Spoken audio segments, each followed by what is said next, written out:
Hello मेरे प्यारे students, I hope so कि आप लोग सब बढ़िया होंगे। सो लास्ट की क्लास में हमने क्वेश्चन नंबर 6 तक कंप्लीट कर लिया था और आज स्टार्ट कर रहे हैं हम लोग क्वेश्चन नंबर 7 से। एंड क्वेश्चन नंबर 7 में क्या बोला है उसको सबसे पहले हम लोग पढ़ लेते हैं। इसमें लिखा है कि if the angle of elevation of the top of a chimney from a point on the horizontal plane passing through the foot of the chimney is 60 degree and the angle of elevation from another point on the same plane at a distance of 24 meters from the first point is 30 degree. Let us write by calculating the height of the chimney. Okay, and let us find the approximate value correct up to 3 decimal places, assuming कि √3 is equals to 1.732 approx. सो इससे पहले कि हम लोग question में आगे बढ़ें, मेक श्योर कि आप कमेंट सेक्शन में जाकर हर बार की तरह प्रेजेंट जरूर लिख दें। एंड उसके बाद फिर हम लोग आज के क्लास को स्टार्ट करते हैं। सो क्वेश्चन में बोल ये रहा है कि बेसिकली कि if the angle of the elevation of the top of a chimney from a point on the horizontal plane passing through the foot of the chimney 60 degree. तो बेसिकली चिमनी हम लोग किसको कहते हैं? तो अगर कोई भी आप घर देखोगे या कोई भी ऐसा जगह जहाँ से धुआं निकल रहा हो, तो उस धुआं को निकालने के लिए एक हम लोग क्या करते हैं, एक स्ट्रेट लाइन बना देते हैं, एक पाथ बना देते हैं, ठीक है ना? उसको हम लोग चिमनी कहते हैं। तो बहुत से घर पे आप ऐसा देखे होगे कि मान लो कि ये अगर आपका फॉर एन एग्जांपल घर है। सो यहाँ पे हम लोग क्या करते हैं कि एक इस तरीके का एक आउटलेट बना देते हैं, जिससे क्या होता है कि जो यहाँ पे मान लो नीचे अगर किचन है, तो वहाँ से जो भी स्मोक निकल रहा होगा वो सारा का सारा इसके थ्रू बाहर निकल जाएगा। ठीक है, सो इसको हम लोग काइंड ऑफ चिमनी कहते हैं। अब यहाँ पे जो क्वेश्चन हमसे पूछा गया है, ये क्या बोला गया है कि अगर angle of elevation top of the chimney का किसी एक पॉइंट से 60 डिग्री है, तो सबसे पहले मान लेते हैं कि चिमनी का जो टोटल हाइट है वो मान लो कि ये जो हम लोग देख पा रहे हैं, अभी जो ग्रीन लाइन आप यहाँ पे देख पा रहे हो, ये क्या है? ये चिमनी है, ठीक है? तो ये जो ग्रीन लाइन आप देख रहे हो स्ट्रेट, ये मान लेते हैं चिमनी है, ओके? एंड हॉरिजॉन्टल प्लेन का मतलब क्या हो गया? हॉरिजॉन्टल प्लेन का मतलब कि चिमनी का फुट जो है वहाँ से एक हम लोग क्या करते हैं, लाइन ड्रॉ कर लेते हैं। एंड ये क्या कहलाएगा? ये आपका एक हॉरिजॉन्टल प्लेन कहला गया। सो ये जो हम लोग का यहाँ पे है लाइन, ये जो लाइन आप देख रहे हो ये क्या है? ये आपका एक हॉरिजॉन्टल प्लेन हो गया, ठीक है? अब बोला ये है कि उस हॉरिजॉन्टल प्लेन से कोई एक पॉइंट है और उस पॉइंट से अगर हम लोग क्या करें, उस पॉइंट से अगर हम लोग इस टॉप को देखें, तो जो एंगल ऑफ एलिवेशन हमारा बन रहा है वो कितना बन रहा है? वो हमारा बन रहा है 60 डिग्री, ठीक है? तो 60 डिग्री एंगल ऑफ एलिवेशन बन रहा है, ये बताया गया है। उसके बाद ये बोला गया है कि नेक्स्ट बोला है कि from another point on the same plane, उसी प्लेन पे एक दूसरे पॉइंट से जो कि ऑलमोस्ट 24 मीटर दूर है फर्स्ट पॉइंट से। तो फर्स्ट पॉइंट हमारा यहाँ पे है, यहाँ से मैं क्या करूँगा, इधर दूर जाऊँगा और 24 मीटर जब मैं दूर जाऊँगा, 24 मीटर जब मैं दूर जाऊँगा, तो वहाँ से एक और पॉइंट लेते हैं। एंड अब क्या कर रहे हैं, अब जो है उस चिमनी के टॉप को यहाँ से देख रहे हैं और जब देख रहे हैं तो उसका जो एंगल ऑफ एलिवेशन बन रहा है वो कितना बन रहा है? वो हमारा 30 डिग्री बन रहा है, ठीक है? ये समझ आया? बोला ये जा रहा है कि late us write by calculating the height of the chimney. तो हमें इस चिमनी का हाइट पता करना है। बात समझ आया? सो डेटा हमें बस इतना ही दिया हुआ है और हमें इस चिमनी का हाइट पता करना है। अच्छा, एक बात और, इससे पहले कि मैं आगे बढ़ूँ, कुछ यहाँ पे आपको सिखाना चाहता हूँ, उसको पहले एक बार जान लीजिए, उसके बाद आगे बढ़ेंगे। जैसे कि हम लोगों को बोला गया था कि फर्स्ट पॉइंट जो है, वहाँ से हम लोगों का क्या बन रहा है? 60 डिग्री एंगल बन रहा है, ठीक है? एंड फर्स्ट पॉइंट से हम लोगों का 60 डिग्री का एंगल बन रहा है। उसके बाद बोला है कि हम लोग 24 मीटर जब दूर गए उस पॉइंट से, तो हमें एक 30 डिग्री का एंगल बन रहा है। सो अब यहाँ पे अगर मैं आपसे क्वेश्चन पूछूं कि ये हमारा वो पॉइंट है, ठीक है? ये मान लो कि हम लोगों का वो पॉइंट है। अब यहाँ से 24 मीटर मैं इस तरफ भी जा सकता था और 24 मीटर मैं इस तरफ भी जा सकता था। मैं दोनों तरफ से किसी भी तरफ जा सकता था 24 मीटर, ठीक है? पहले पॉइंट से। तो मैं कैसे ये समझूँगा, अगर ऐसा क्वेश्चन और भी हमारे पास आया इन फ्यूचर, तो कैसे मैं समझूँगा कि मैं उसके करीब जाऊँ या उससे दूर जाऊँ? तो ये समझने के लिए कि हम लोगों को इसके करीब जाना होगा, यानी कि यहाँ आना पड़ेगा, इस तरफ आना पड़ेगा या फिर इस तरफ जाना पड़ेगा। ये देखना है कि जो नेक्स्ट वाला एंगल है वो पहले वाले एंगल से बड़ा है या छोटा है। अगर एंगल छोटा है तो ऑब्वियसली हमें दूर जाना होगा, बिकॉज़ अगर यहाँ पे मैं एक ऐसा लाइन ऐसे ड्रॉ कर देता हूँ एंड ये हमारा एक इस तरीके से एक हॉरिजॉन्टल प्लेन है, ठीक है? सो अगर मैं यहाँ से इस वाले लाइन को देखना चाहूँगा तो मुझे अपना जो नज़र है ना, वो ज़्यादा ऊँचा करके देखना पड़ेगा, ठीक है? मुझे जो अपना नज़र है वो ज़्यादा ऊँचा करके देखना पड़ेगा एज़ कम्पेयर टू अगर मैं इसी को यहाँ से अगर देखता हूँ, यहाँ से अगर मैं देखता हूँ, तो मेरे नज़र को उतना ऊँचा करने का ज़रूरत नहीं पड़ेगा, ठीक है? समझ रहे हो? सो अगर आपका बड़ा एंगल पहले दिया हुआ है एंड छोटे एंगल के बारे में बात करें, तो आपको कहाँ जाना है? इस तरफ जाना है। यानी कि जो आपका ऑब्जेक्ट है उससे दूर जाना है। तब जाकर क्या होगा कि अगर उसका टॉप को देखेंगे तो हमें उतना ज़्यादा ऊँचा नज़र उठाना नहीं पड़ेगा। फॉर एन एग्ज़ाम्पल, अगर किसी एक बिल्डिंग के नीचे आप स्ट्रेट खड़े हो और आपको मैं बोलूँ टॉप फ्लोर को आप देखो, तो आपको पूरा नज़र एकदम ऊपर उठाना पड़ेगा, यानी एंगल ऑफ एलिवेशन बहुत ज़्यादा बनेगा। लेकिन मान लो उसी लंबे बिल्डिंग से मैं आपको 1 किलोमीटर दूर लेकर गया और अब मैं बोला कि आप उस बिल्डिंग के टॉप को देखो, तो आप बस थोड़ा-सा नज़र उठाओगे, आपको उसका टॉप दिख जाएगा। मतलब ज़्यादा आपको अपना नज़र उठाना नहीं पड़ा। इसका मतलब एंगल ऑफ एलिवेशन उतना ज़्यादा नहीं है। आई होप कि ये वाला कॉन्सेप्ट आपको समझ आया हो कि यहाँ पे मैं क्यों जो 24 मीटर था उसके लिए मैं बेसिकली ये जो चिमनी है हमारा उससे दूर गया, करीब नहीं गया, ठीक है? ये मैं इसलिए आपको बता दिया ताकि आने वाले क्वेश्चंस में भी आपको याद रहे।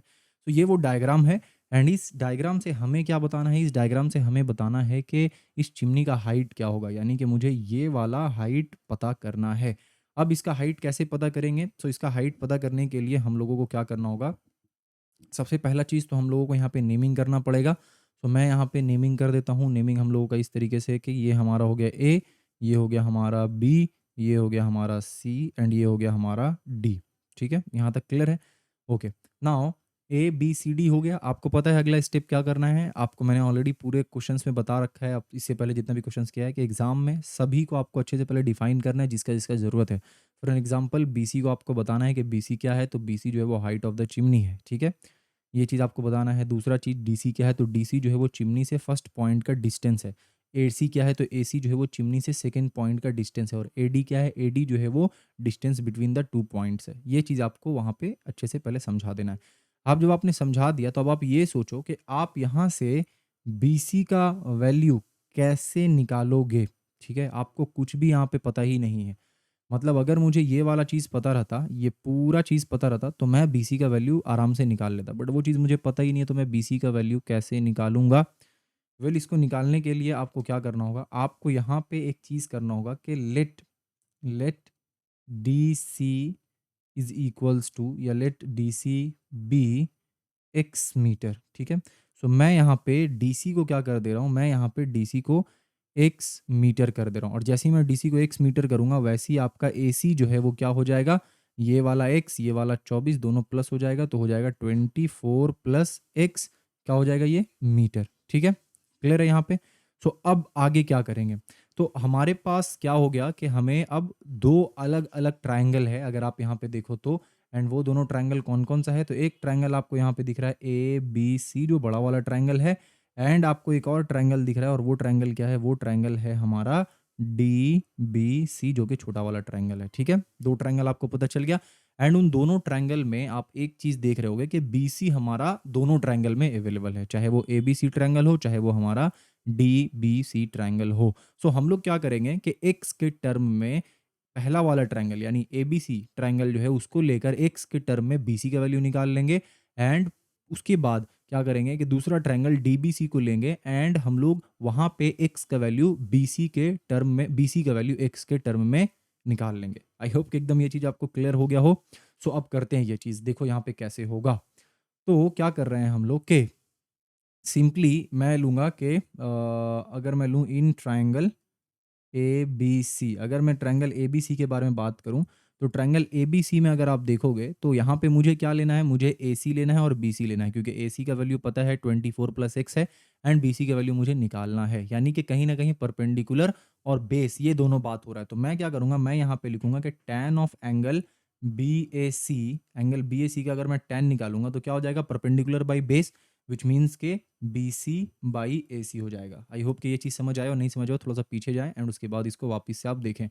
अब आगे क्या करूँगा मैं? आगे यहाँ पे मैं सिंपली मैं इसको क्या करूँगा कि टैन ऑफ एंगल बीएसी की जगह पे मैं लिखूँगा टैन 30 डिग्री क्योंकि वो 30 डिग्री है हमारा एंड बीसी की जगह पे मैं कुछ लिख नहीं सकता हूँ बिकॉज़ उसका वैल्यू तो पता है नहीं, लेकिन एसी की जगह पे मैं 24 प्लस एक्स लिख सकता हूँ। यहाँ तक क्लियर है? ओके।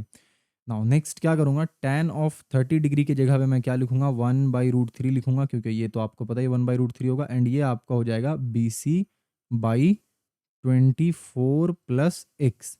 अब यहाँ से आप इजीली बीसी का वैल्यू निकाल सकते हो एंड बीसी का वैल्यू क्या हो जाएगा? बीसी का वैल्यू हो जाएगा 24 plus x divided by root three. Clear? ये हो गया आपका बीसी का एक वैल्यू।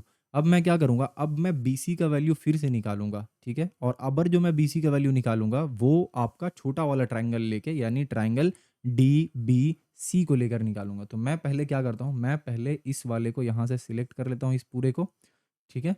एंड मैं चलता हूँ दूसरे स्लाइड में और यहाँ पे उसको पेस्ट कर देता हूँ और अब यहाँ पे आगे का काम करते हैं। सो मुझे क्या करना रहेगा, मुझे सिंपली यहाँ पे ट्रायंगल DBC, इस ट्रायंगल को मुझे यहाँ पे सिंपली लेना है और इस ट्रायंगल में मुझे क्या करना है, इस ट्रायंगल में मुझे ये बोलना है कि जो मैं यहाँ पे tan ऑफ एंगल BDC लूँगा वो किसके बराबर हो जाएगा, वो हमारा बराबर हो जाएगा परपेंडिकुलर बाई बेस के। परपेंडिकुलर मेरा क्या है, BC है एंड बेस मेरा क्या है, DC है। अब मैं क्या करूँगा, सबका वैल्यूज़ को अगर पुट करूँगा तो ये tan ऑफ एंगल BDC जो है वो tan 60 डिग्री हो जाएगा एंड BC जो है वो मेरा चीज़ क्या रह जाएगा, वैसे ही रह जाएगा एंड DC जो है वो x हो जाएगा, ठीक है। नाउ tan 60 डिग्री का वैल्यू क्या होता है, √3 होता है, तो मैं √3 लिख रहा हूँ एंड ये हो गया आपका BC divided by x। Now therefore यहाँ पे अगर आप देखो तो BC का वैल्यू क्या निकला, √3x निकला, ठीक है, या फिर मैं सिंपली कहूँ x √3 निकला। तो यहाँ पे मैं x √3 लिख देता हूँ। ये आपका दो अलग अलग वैल्यू निकला BC का, लेकिन BC तो भाई सेम ही है ना, वो तो चेंज नहीं हुआ। पहले भी BC वही था, अभी भी BC वही है, उसमें तो कोई चेंजेस हुआ नहीं है। तो इसका मतलब ये हुआ कि यहाँ पे जो वैल्यू हमारा आया है 24 + x डिवाइडेड बाई √3 एंड यहाँ पे जो वैल्यू हमारा आया है x √3, ये दोनों एग्जैक्टली सेम है, ठीक है। सो मैं यहाँ पे क्या लिख दूंगा, मैं यहाँ पे लिख दूंगा कि एज BC इज कांस्टेंट, क्योंकि BC जो है वो कांस्टेंट है, वो तो बड़ा छोटा नहीं हो रहा है ना, चिमनी का हाइट तो वही है। तो देयरफॉर मैं कह सकता हूँ यहाँ पे कि जो हमारा x √3 है ये किसके बराबर है, ये मेरा बराबर है जो पहले मैंने BC का वैल्यू निकाला 24 + x बाई √3 उसके बराबर। तो 24 + x डिवाइडेड बाई √3 इसके बराबर है, यही है ना, यस यही है। सो अब नेक्स्ट क्या करेंगे, नेक्स्ट हम लोग यहाँ पे सिंपली इसका वैल्यू को अब पुट करना शुरू करेंगे, यानी निकालना शुरू करेंगे। तो क्या होगा, ये √3 जब इसके साथ मल्टीप्लाई होगा तो ये 3x बन जाएगा इज इक्वल्स टू ये रहा आपका 24, ये रहा आपका प्लस x। अब मैं जब यहाँ पे x को इधर लेकर आऊँगा तो हो जाएगा 3x माइनस x, यानी कि ये हो जाएगा हमारा 2x इज इक्वल्स टू ये हो गया हमारा 24। Now x is equals to हमारा क्या हो गया, x इज इक्वल्स टू हमारा हो गया 12 मीटर, ठीक है। तो आपने क्या किया, आपने यहाँ से x का वैल्यू निकाल दिया। क्या आपको x का वैल्यू निकालना था, नहीं भैया x का तो वैल्यू नहीं निकालना था, तो वैल्यू किसका निकालना था आपको, आपको वैल्यू निकालना था BC का, ठीक है। सो आप क्या करो, आप सिंपली यहाँ पे अब BC का वैल्यू निकाल लो। कैसे निकालेंगे BC का वैल्यू, तो BC का वैल्यू हम लोग निकालेंगे, यहाँ से हमने क्या निकाला था कि BC जो है वो x √3 है, तो मैं लिखूंगा कि BC जो है वो हमारा x √3 है। देयरफॉर मैं क्या लिख सकता हूँ कि BC जो है मेरा वो क्या है, 12 √3। क्यों, क्योंकि x का वैल्यू हमने निकाला है 12, ठीक है। इस तरीके से ये क्या हो गया, ये हमारा हो गया 12 √3। चलो आई होप कि आपको ये वाला क्वेश्चन समझ में आया हो। बाय द वे अभी यहाँ पे एंड नहीं हुआ है ना, हमें ये बोला था कि ए √3 का वैल्यू हमें यहाँ पे दिया हुआ था, क्या था, 1.732। तो मैं क्या करता हूँ, मैं फटाफट से कैलकुलेटर निकालता हूँ एंड इसको कैलकुलेट करके देखता हूँ कि एक्चुअल में ये वैल्यू क्या आएगा, ठीक है। तो हमारे पास क्या है, हमारे पास है 12 और उसको हमें मल्टीप्लाई करना है 1.732 से। तो ये जो वैल्यू आ रहा है वो आ रहा है 20.784, ठीक है। So BC is equals to 20.784 metre. तो आपको क्या लिखना है कि जो हाइट ऑफ चिमनी है वो कितना है, 20.784 मीटर है, ठीक है। आई होप कि ये क्वेश्चन आपको अच्छे से एकदम समझ में आया हो और ये अब तक जितना भी हमने क्वेश्चन किया उसमें अलग कॉन्सेप्ट था और इसमें थोड़ा सा अलग कॉन्सेप्ट यूज हुआ है। नेक्स्ट क्वेश्चन हमारा है क्वेश्चन नंबर 8। इसमें क्या बोला है कि the length of the shadow of a post becomes 3 metre smaller when the angle of elevation of the sun increases from 45 degree to 60 degree. अब ये एग्जैक्टली पिछला वाला क्वेश्चन के तरह ही है, तो इसको फटाफट से मैं सॉल्व करता हूँ। देखो फंडा क्या है कि हमारा क्या होगा, एक पोस्ट होगा, ठीक है, एक पोस्ट होगा कुछ इस तरीके का एंड यहाँ पे मान लो इस जगह पे सन होगा, ठीक है, ओके। तो जब इस जगह पे सन होगा तो हमारा पोस्ट का जो शैडो है वो ऑब्वियसली यहाँ पे ऐसे बन रहा होगा, ठीक है, ओके। जब ये पोस्ट का शैडो बन रहा था तो कुछ ऐसा एक ट्रायंगल ही बन रहा होगा, क्लियर है। हो क्या रहा है यहाँ पे कि बोला गया है कि एंगल ऑफ एलिवेशन जो है ना वो 45 डिग्री से 60 डिग्री हो गया। मतलब पहले जो सन का एंगल था वो हमारा कितना था, 45 डिग्री था। तो मान लो कि पहले जो हमारा सन का एंगल था वो कुछ यहाँ पे था, ठीक है? यानी पहले शैडो इतना बड़ा हो रहा था, ठीक है? एंड देन अचानक से जो सन है वो यहाँ चला गया, ठीक है? जब सन यहाँ पहुँचा तो एंगल ऑफ एलिवेशन क्या हो गया? चेंज हो गया। पहले सन यहाँ था तो एंगल ऑफ एलिवेशन कम था। मतलब कि एंगल ऑफ एलिवेशन आपका कितना था? सिर्फ़ और सिर्फ़ 45 डिग्री था, ठीक है? बट क्योंकि सन जो है वो थोड़ा-सा ऊपर की तरफ हो गया तो हम लोगों को थोड़ा और नज़र उठाकर देखना पड़ रहा था। जिसके कारण क्या हुआ? जब सन का देखो, आप जब सुबह उठोगे तो आपका शैडो बहुत बड़ा बनेगा बिकॉज़ आप सन को देखोगे ना तो ज़्यादा ऊँचाई पे नहीं होता है सन, तो आपका शैडो बहुत बड़ा बनता है। बट जैसे-जैसे दोपहर का वक़्त होता है, आपका शैडो धीरे-धीरे, धीरे-धीरे छोटा होता जाता है। क्यों? क्योंकि सन जो है वो आपके सर के ऊपर आता रहता है धीरे-धीरे करके। एंड आप जब नज़र उठाकर दिन में मतलब जब सूरज उगता है, उस वक़्त तो आपको सूरज एकदम सामने में दिखता है ना? ऐसा लगता है कि ग्राउंड को टच करके है वो। बट जैसे-जैसे दिन होता जाता है, आप क्या करते हो? आप देखते हो कि सूरज ऊपर जा रहा है। अब जहाँ पे आपको मॉर्निंग में सूरज देखने के लिए नज़र उतना नहीं उठाना पड़ रहा था, सीधा आपको सूरज दिख जा रहा था। लेकिन वहीं पे जब आफ्टरनून हो जाता है, तो आपको सन को देखने के लिए पूरा 90 डिग्री अपने सर को ऊपर उठाना पड़ता है। एंड आपका परछाई जो है वो क्या हो जाता है? पूरा डिमिनिश हो जाता है। मतलब आपका शैडो दिखता ही नहीं है क्योंकि सूरज सर के ऊपर आ गया। तो उसी तरीके से यहाँ पे उसी सिनेरियो को इमेजिन करो कि ये जो पोस्ट है, इस पोस्ट का शैडो कितना बड़ा होगा, कितना छोटा होगा, ये तो डिपेंड करेगा कि सन का जो बेसिकली सन कहाँ पे है, सन का जो होराइज़न है वो कहाँ पे है। तो जैसे-जैसे वो उसका एलिवेशन बढ़ेगा, जैसे-जैसे डे बढ़ेगा, वैसे-वैसे शैडो छोटा होता जाएगा, जैसे आपका शैडो छोटा होता जाता है, ठीक है? तो जैसे-जैसे शैडो छोटा होगा, वैसी-वैसी जो सूरज को देखने का जो एंगल ऑफ एलिवेशन है, वो बढ़ता जाएगा, है ना? दिन में आप सीधा देख ले रहे थे और जब दोपहर का वक़्त आया, तो आपको सूरज देखने के लिए नज़र पूरा उठाना पड़ा, यानी कि 45 डिग्री से यहाँ पे 60 डिग्री पे शिफ्ट हो गया, ठीक है?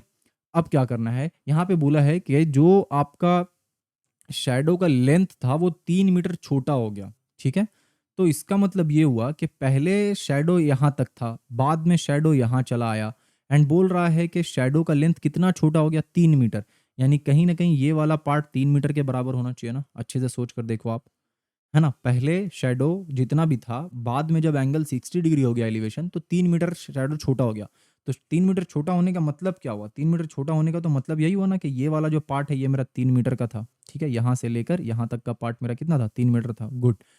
नेक्स्ट क्या बोला? Let us find the height of the post. हमें पोस्ट का हाइट को पता करना है, एग्ज़ैक्टली वही क्वेश्चन है जो क्वेश्चन अभी हमने बनाया है। तो मैं क्या करूँगा? फर्स्ट ऑफ ऑल मैं नेमिंग कर देता हूँ एंड ये हमारा हो गया ए, ये हो गया हमारा बी, ये हो गया हमारा सी एंड ये हो गया हमारा डी। आपको क्या करना है? सबको एक्सप्लेन करना है, what is AD, what is DC, what is BC, सब एक्सप्लेन कर देना आप, ठीक है?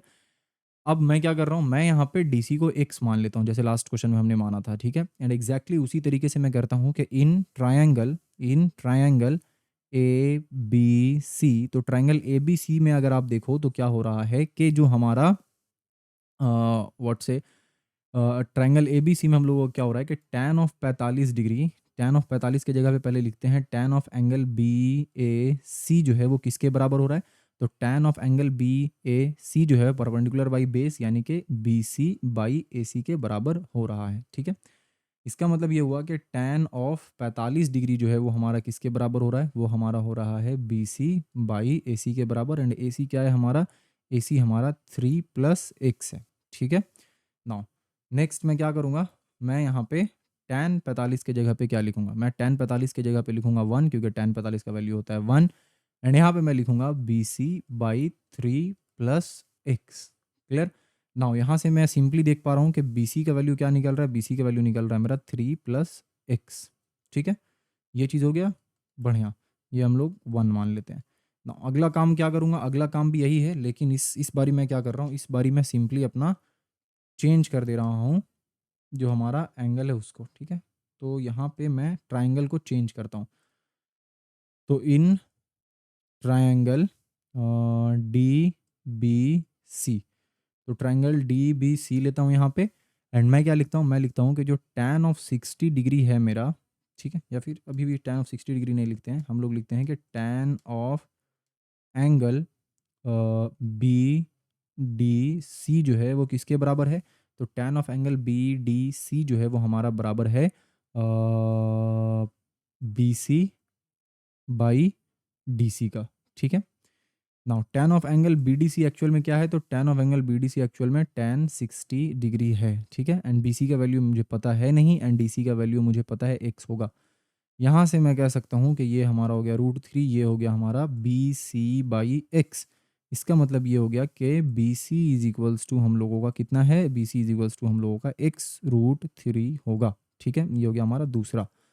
अब जैसा कि लास्ट क्वेश्चन में हुआ था कि बी सी जो है हमारा वो क्या है, कांस्टेंट है ना। मतलब जो हमारा लेंथ है, इसका लेंथ हमारा शैडो का लेंथ चेंज हो रहा है, बट जो पोस्ट है उसका लेंथ तो सेम ही है। इसका मतलब जो हमारा 3 + x है वो बराबर हो जाएगा x√3 का।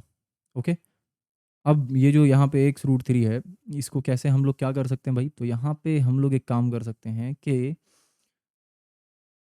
इस वाले चीज़ को, जो आप 3 + x देख रहे हो, इसके x को हम लोग अगर किसी तरीके से लेट्स से x को बेसिकली एक तरफ करना है और जो न्यूमेरिकल वैल्यू है उसको एक तरफ करना है, तो उधर से मुझे x को हटाना पड़ेगा। उसके लिए मुझे क्या करना पड़ेगा, उसके लिए मैं x को पहले एक साइड ले लेता हूँ, इधर 3 रहने देता हूँ और x को उधर लेके जाता हूँ, तो क्या हो जाएगा x√3 माइनस एक्स। ठीक है, अब मैं क्या कर रहा हूँ, मैं बेसिकली यहाँ पे x को कॉमन ले ले रहा हूँ, तो अंदर में क्या बच जाएगा, √3 माइनस 1 बच जाएगा।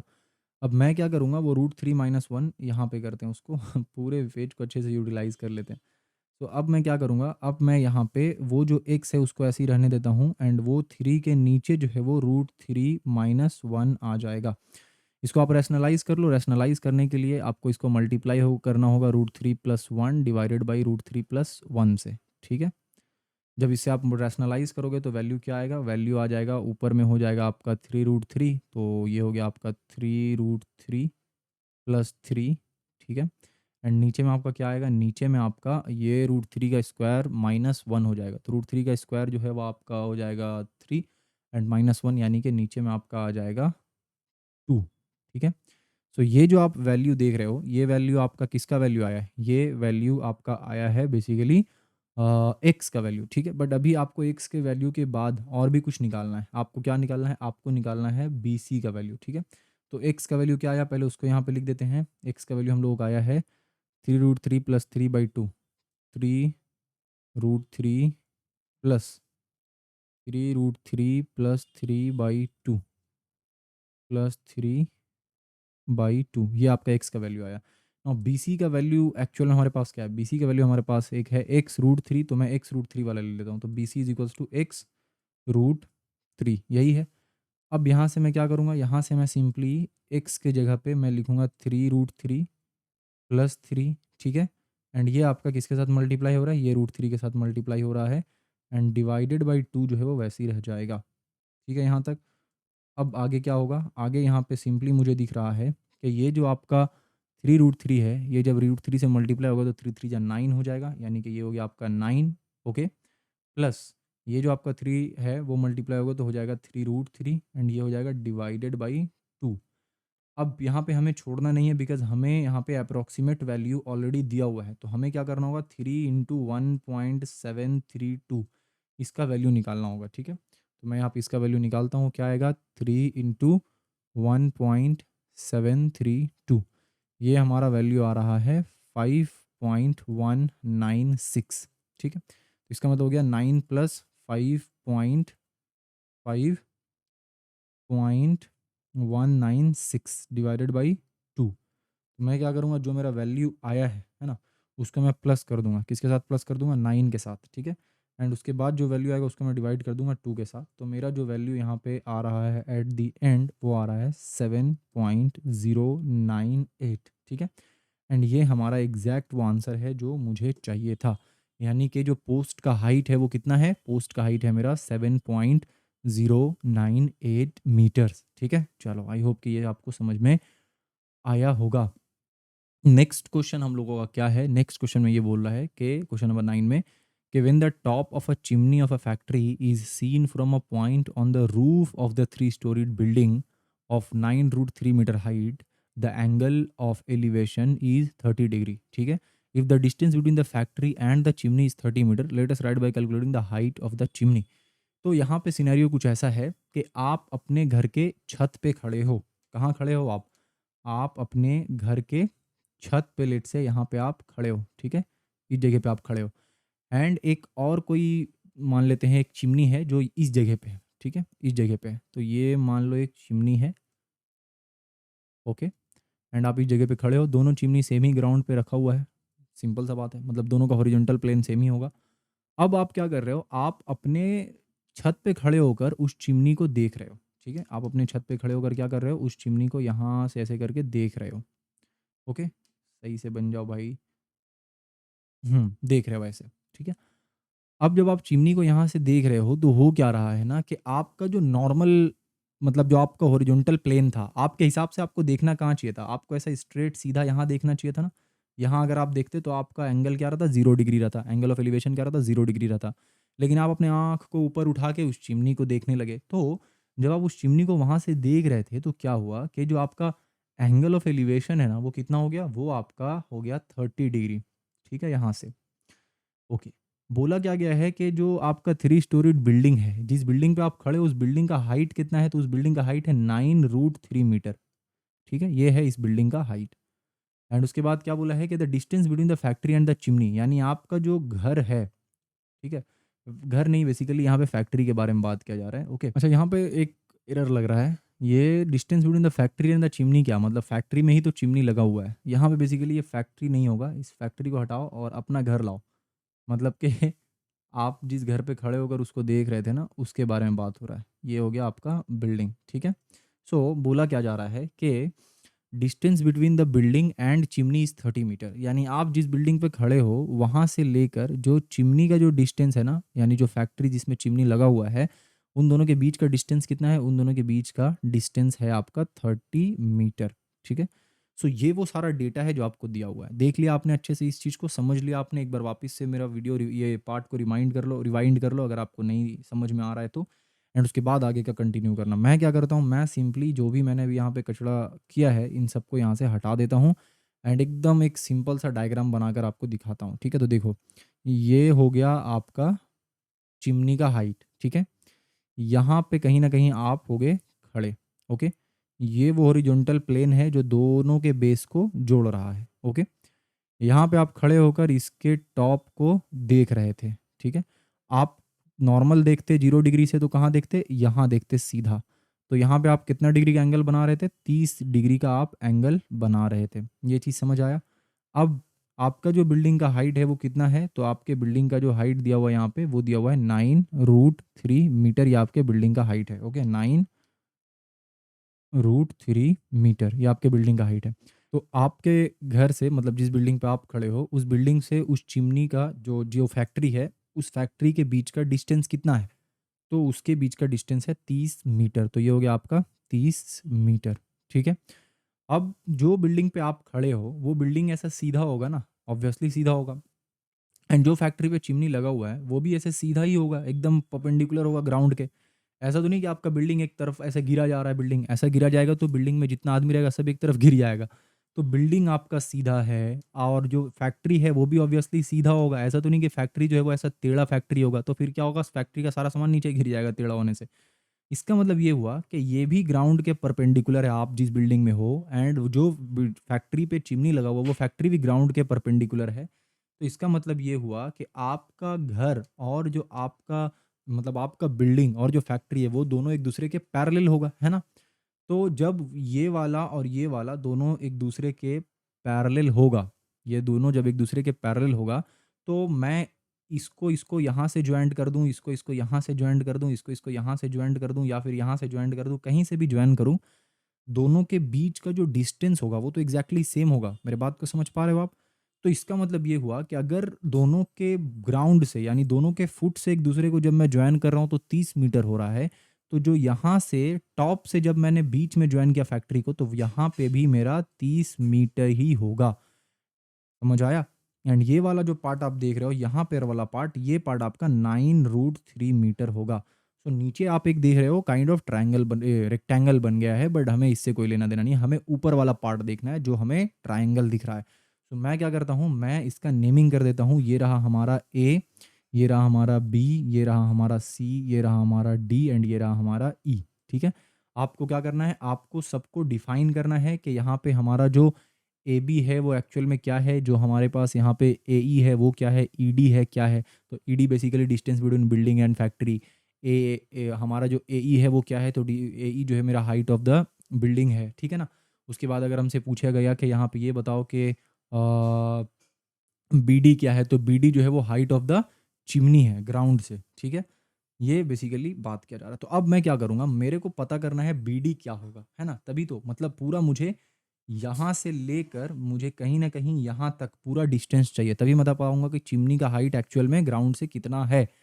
तो चिमनी का हाइट बेसिकली क्या होगा, चिमनी का हाइट होगा बीसी प्लस सीडी, ये होगा चिमनी का हाइट। अब इसमें मुझे सीडी का वैल्यू पता है लेकिन बीसी का वैल्यू मुझे पता नहीं है। तो अगर मैं बीसी को देखूँ तो ये आपका एक राइट एंगल ट्रायंगल का पार्ट है। वो राइट एंगल ट्रायंगल कौन-सा है? तो वो अगर आप देखो यहाँ पे कि in triangle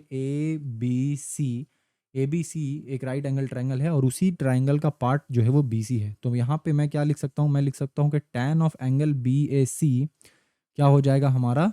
BC by AC हो जाएगा, यानी परपेंडिकुलर बाई बेस हो जाएगा।